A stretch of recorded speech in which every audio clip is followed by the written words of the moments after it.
Alrighty, let's take a look at this question. We are asked to expand, which is fancy talk for multiply, and then simplify fully.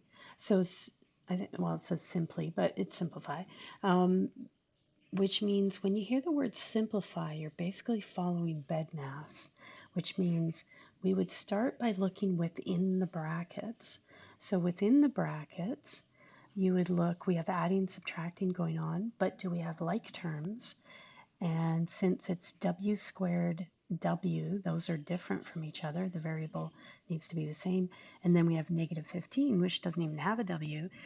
We don't have any like terms in the brackets, so there is no adding or subtracting within the brackets. So B is nothing to do there.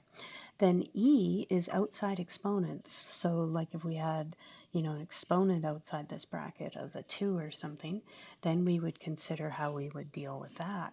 So no exponents, so we're down to multiplying or dividing. Dividing would show up as, a line over top and something on the bottom. We do not have that. So multiplying would be definitely present because when you see brackets, quite often there's multiplying. The negative 5 that sits in front of those brackets basically means that it's going to be multiplied through the brackets. Now, I recommend you consider it to be a negative 5 that you're multiplying through rather than a positive 5, and then you have to deal with the negative after. So now that 18 is really not being multiplied by anything, so I'm just going to write it down again. Now we're going to do the multiplying. So negative 5 times negative 7 w squared. So negative times a negative will be positive. 5 times 7, 35, and w squared. All right, next term, negative 5 times positive 4w. Negative times a positive will be negative. If the signs are opposite, you end up with a negative when you multiply or divide.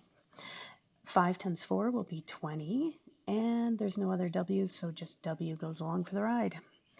Finally, negative 5 times negative 15 will be positive, and that will turn into a 75. Now, keep writing everything else down again. It's important to do that on each step. And now brackets are gone, so dividing and multiplying are finished. So now we're down to adding, subtracting. So we can only add terms together or subtract if they are alike. And what that means is the variable portion of it has to be identical. So, and we usually go descending order. So I would look for my highest exponent on W.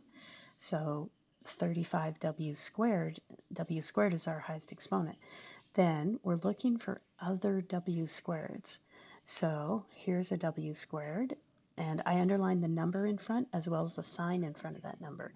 It is all part of that term. All right, no other w squared. So now we need to add, well, technically subtract, because positive 35, negative 16, they're opposite signs, so we're going to subtract those. And we would get, I want to say 19.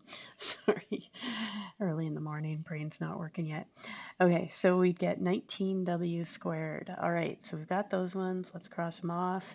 Now we go through and we look for a w term because we want to go in descending order. W squared, then w, then the number.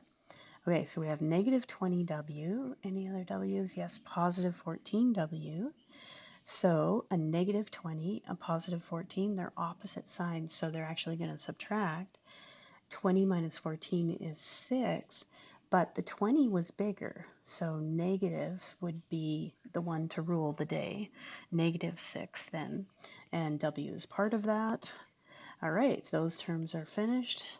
And then finally 18 plus 75 is going to be 85, 93, so plus 93. And there we go. That would be your fully simplified answer. There's no more adding, subtracting to do. Everything is taken care of in the BEDMAS. I hope that helped.